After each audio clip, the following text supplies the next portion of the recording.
If you're someone in a relationship, I have a very quick question for you. What if the person next to you was hiding more than just a secret? What if they were hiding a whole other life in your closet? In the Freeman's household, love, obsession, and delusion concluded in a way that still stuns their community as a whole. A wife battling bipolar disorder, a husband trying to save a broken marriage, and a lover living behind a closet door, watching it all unfold. This isn't just a story about murder, it's how the mind can twist reality, justify betrayal, and ultimately allow you to listen quietly as the person you once vowed to love is beaten to death just feet away. Hi Digestives, welcome to Crimes Digested. This is a place where we try to digest senseless crimes, violences. If you're new here, welcome. And if this is not your first time seeing my face, I want to say a quick thank you for taking the time out of your day to join me. On Crimes Digested, we attempt to delve into the most perplexing true crime stories, some sad, some unbelievable, some even unexpectedly funny in the most tragic of ways. But most of all, these stories are a constant reminder of the cruelty and dark nature of humanity. Today's story not only has all the aforementioned characteristics, but will have you befuddled at the messiness of it all. Come join me as we explore a case that seems straight out of a thriller novel, a tale of secrets, betrayal, and a skeleton hidden in a closet. Except this skeleton is a living, breathing human. This is the story of Martha Freeman, so buckle up because you're in for the ride of your life. And you don't want to miss even a second of this video, okay? Very quickly, I want to give a disclaimer and then we'll move on into today's story. Everything in this video is alleged and sometimes personal opinion, okay? Most of the information is what I could find online, so please do form your own opinion. And if you have any additional information or if you notice something missing in my video, I would encourage you to please have them leave them in the comments so that we can all learn from each other. As always, let's try to be respectful to one another in the comment section so that we can all foster a safe space so everyone can share their thoughts, opinions, and whatever else. With that said, let's get into it. Before we dive into this wildly bizarre case though, let me introduce you to our main characters of today's story, Martha Freeman and Jeffrey Freeman. Martha and Jeffrey Freeman appear to have it all. They have an almost picture-perfect marriage, it seemed, from the outside. Their marriage, their lifestyles, they have a residence in the upscale Mountain View neighborhood in Nashville, Tennessee. Imagine strolling tree-lined streets dotted with charming homes, almost cookie cutter, and they seem to be straight out of a movie or a magazine. Each one a subtle nod to both tradition but yet very modern, and it's the perfect balance of both worlds. Whether you're a neighbor who's, quick with a local gossip or simply enjoying the mix of modern updates against the backdrop of natural rolling hills, you get a sense that here, earnest community values coexist effortlessly with a lighthearted spirit and unimaginable secrets. The Freeman couple had been married for over a decade now, both licensed private investigators, and they're running a successful firm in Brentwood. 44 years old, Jeffrey was known for his dedication and just professionalism. He was amazing. And Martha, on the other hand, who was 40 years old in 2005, was very open about her struggles with bipolar disorder, which she was managing with like medication. In an email to one of her friends, she likened her life to the drama-filled Desperate Housewives. Now, if you've been living under a rock like I apparently have, and you have no clue what the show is about, Desperate Housewives is an American drama slash comedy and like mystery television series that aired between the years 2004 to 2012. The show is set in the seemingly perfect suburban neighborhood of Wisteria Lane, and it follows the lives of a very close-knit group of women who, behind the facade of an idyllic suburban life, harbor very, very dark secrets. So the show stands out as an insightful commentary on suburban life, offering a blend of humor and mystery and drama, lots of drama, that keeps viewers just engaged with the multifaceted characters and unpredictable plotline. So with all of this comparison, it's not surprising to know that she and her husband were estranged. The fact that her marriage was on a verge of collapse was not a secret, at least not to her friends. On July 4th, 2004, during a period of her separation from Jeffrey, Martha attended a downtown celebration in Nashville. She and her then estranged husband went together they went to watch the fireworks for the 4th of July and even rented a room for the night.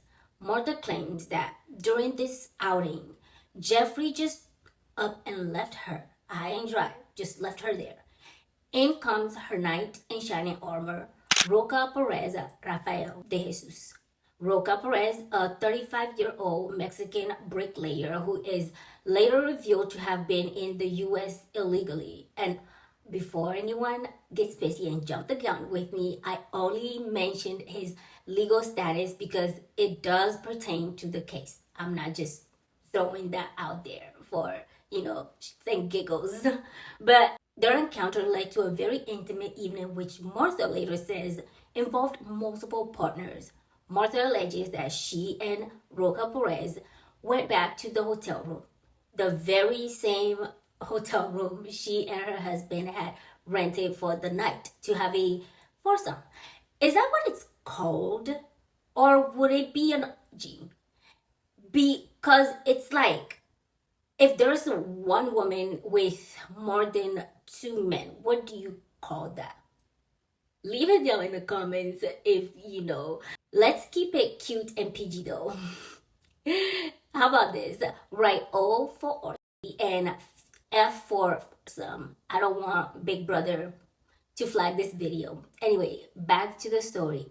Despite the language barriers between the pair, they maintained contact very often. They were using this Spanish, English, or vice versa translator to communicate with each other. I mean, they didn't let their language barrier stop them. And that is real love right there, okay? They are the literal definition of if they wanted to, they would. Except she's married. Now, fast forward in February of 2005, Martha moves back in with her estranged husband. And I think they were kind of trying to patch things and work things out. At least her husband was trying to set things back to the way that they used to be. However, by March 2005, Rafael had moved into the Freeman home, only not in the traditional sense you would imagine. He moves into a 2-by-8-foot closet of a spare bedroom for a month leading up to the events of April. And yes, you heard that right. Okay, an average size closet, which would probably make like most people feel very claustrophobic just standing inside for a few minutes, was converted into this man's permanent resident home. He had the essentials too. And by essential, I mean like the bare minimum. On the closet floor, they laid down a foam pad, and in that pad on that pad were his personal items such as a blanket, a radio, a Nintendo Game Boy, 3 loaves of bread. I know that's very, very specific for some reason. I'm sitting here wondering if the bread was toasted or was it just like plain slices. Did it have anything on it, like jam, peanut butter, or was it just sitting in the closet dry and crusty? I mean, these are the kind of answers that we need to know, since they're being so specific. But I digress. He had an overnight bag which contained lingerie that seemingly belonged to Martha and a very suggestive photos of himself. This man either really loves looking at himself or he was planning to make Martha's day very steamy in the very near future if he hadn't already, okay? And you know what's funny? I've never associated an overnight bag with a man before. I always just think of women taking one to a sneaky link, but I guess you learn something new every day, and men have it too, you know? But he also has several adult magazines because during the day when they're all out of the house, he would be king of the castle. But he had to keep himself entertained somehow when the husband is home. So on April 10, 2005, Jeffrey gets woken up by this strange sound coming from his guest bedroom. I'm not sure if I've mentioned this before, but she was sleeping in a separate room from her husband. I mean, Rome wasn't built in one day. They may be trying to work their relationship out, but they were taking baby steps, all right? So Jeffrey climbs out of bed once hearing this out of place sound that was very novel to him, walks out of his room and down the hall. The detective in him ready to investigate the source of the sound. The odd thing about the sound though is the fact that it sounded very distinctive. It sounded like snoring. He enters the room, opens the closet, and in there lays a man Jeffrey has never met before. Upon this discovery, Jeffrey reacted the way any person who has finally given up hope would have reacted, at least according to my personal opinion based on Martha's testimony. She testifies that Jeffrey calmly turned to face her and instruct her to remove Rafael from the house before he returns.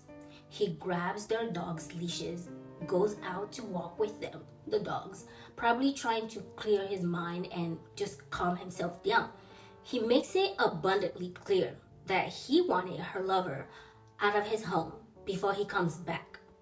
But upon his return, events take a very deadly turn because Martha alleges that Rafael confronted Jeffrey in his own home with his own shotgun, a gun that Jeffrey used to own, points it at him, and directs him towards the master bedroom where Jeffrey just came from.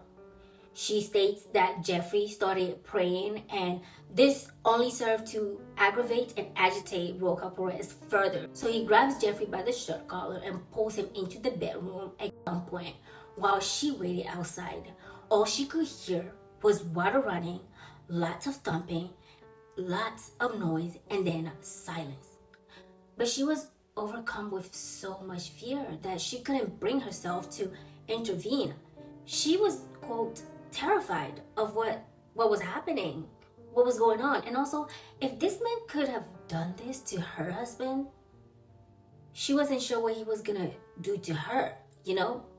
So later at trial, when she was asked why she didn't immediately call the police, she had no answer to that question at all.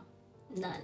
She blamed her lack of action on her, quote, bipolar disorder medication. I say it like that because there is no way someone that you brought into your own home would be pummeling your husband and you're not able to pick up the phone and dial 911 for help. Then again, what do I know? I'm no doctor, okay? But her behavior from that point on just made this explanation even shadier. In the 16 hours following the incident, Martha's actions were notably very, very routine. She visited a Walgreens to pick up medications for her antidepressants, and then she walked her dogs not once, but twice. And then remember that Jeffrey routinely contacted his family members. So she contacted her in-laws to inform them that Jeffrey was unwell and he took some medication, so he was unable to speak. She explained that he's currently knocked out, so he won't be available for some time. She knew they would sound the alarms if they don't hear from her husband. This is very routine. So that was her way of ensuring that they wouldn't be disturbing her. It wasn't until the very next afternoon around 3 p.m. that she confided in a neighbor about what had happened inside the home. It's so weird. Because imagine your neighbor coming to you and telling you they committed such a gruesome act. I don't even know how I would react. I'll be like, oh my God, what am I supposed to say to this? What is going on? I'd be so confused. So the neighbor, horrified and bewildered, as she should, calls the police to report this just crazy, unbelievable story that Martha shared with her or them. I don't know if it's a male or female. Police immediately rushed to the location, and aside from the bathroom, the rest of the house appears to be undisturbed. Everything around them appeared to have been staged.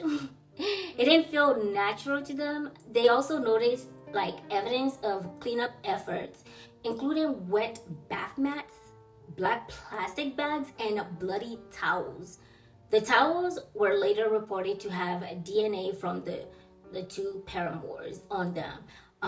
A couple of theories were brought up to explain these kind of body fluids, and a notable one was the possibility of them being in the middle of being intimate, doing the devil's tango when Jeffrey walked in on them.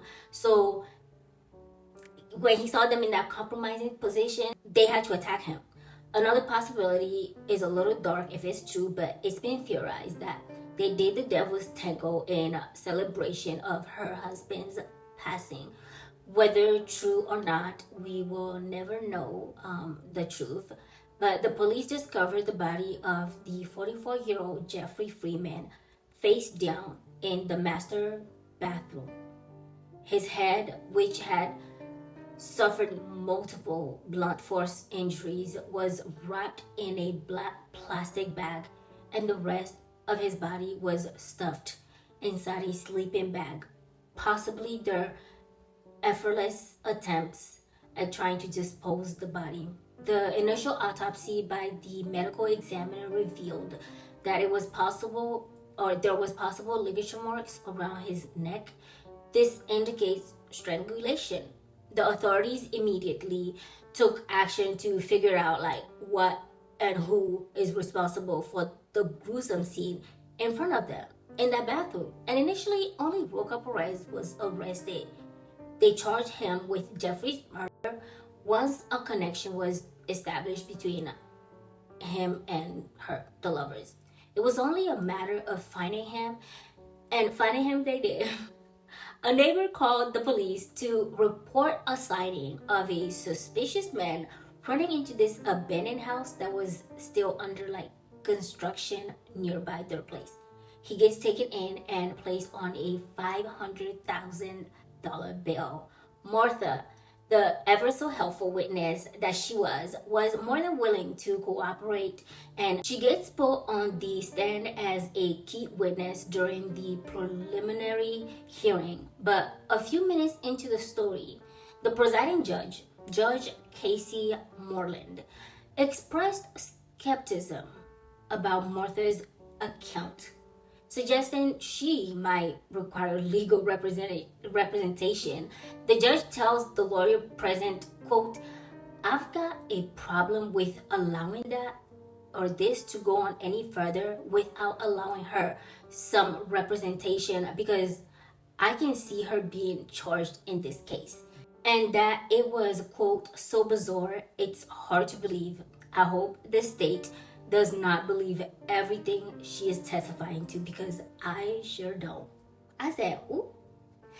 This day changed everything for Martha, okay? In August 2005, 4 months after her husband's death, a grand jury indicted Martha on one count of first-degree murder. She gets out on a $75,000 bail, but Rocha-Perez was not as fortunate. $500,000 isn't a small price to pay for freedom, and I don't want to be that person, but the discrepancy between her bail and his bail was outrageous to me. Okay, it's hard not to wonder, had it been a white man, would he have had such a high bill?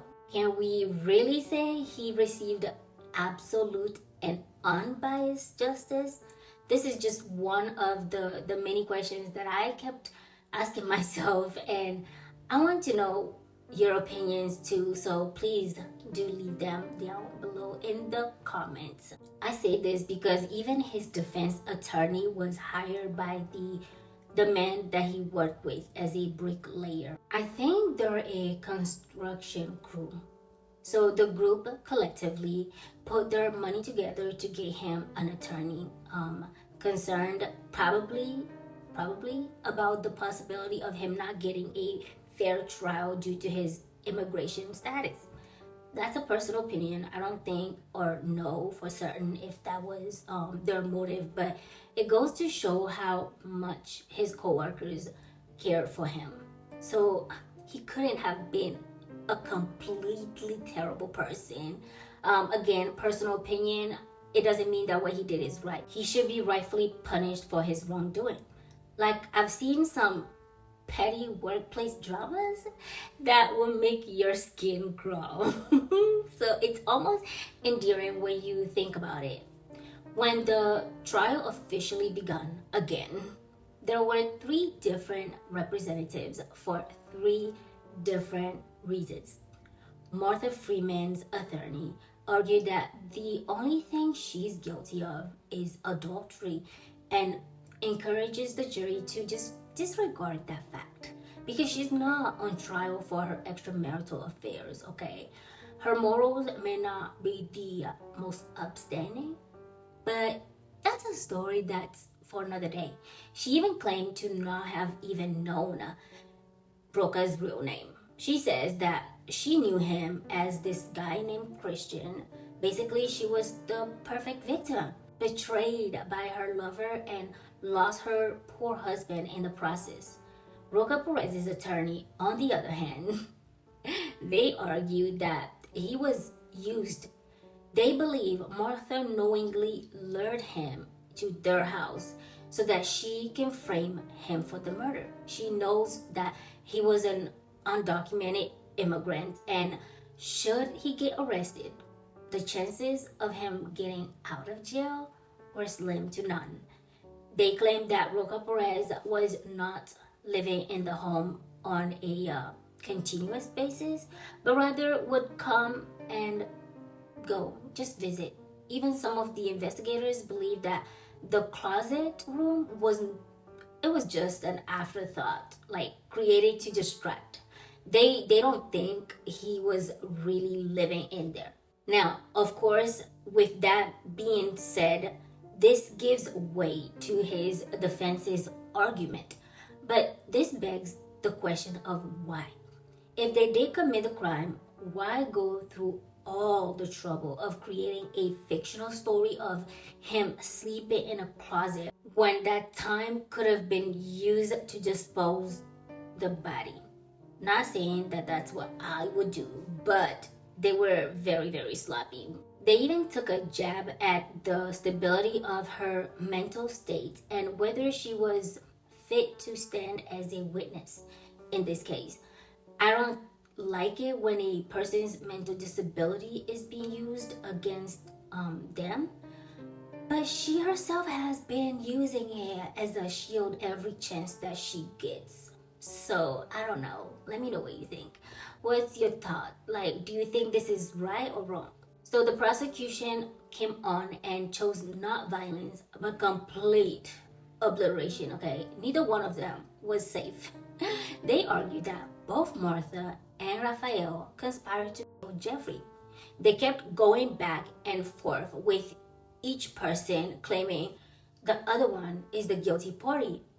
Until September 28, 2006, both were convicted of first-degree murder and sentenced to life in prison. This case really underscores the complexity of human relationships and devastating consequences of deception. Martha's struggle with mental health combined with a secret affair and a hidden lover culminated in a tragic loss of life. Of course, her mental health again does not excuse her actions, but it does play a role in the decisions that she made on that fateful day. This should serve as a reminder of the importance of seeking help and the danger of letting personal issues spiral out of control. The story of Martha Freeman captivates the nation for all the wrong reason, and it also serves as a cautionary tale about the perils of hidden truths, because every closet hiding skeletons will be open one day. It may take months or even years, but at the end of the day, what is hidden in the dark will always come to light. Thank you for joining me on Crimes Digested today. If you found this story compelling, please like, subscribe, and hit that notification bell for more cases into true crimes. Stay safe, stay informed, and please remember, the truth always comes out, okay? With that said, take care. Bye.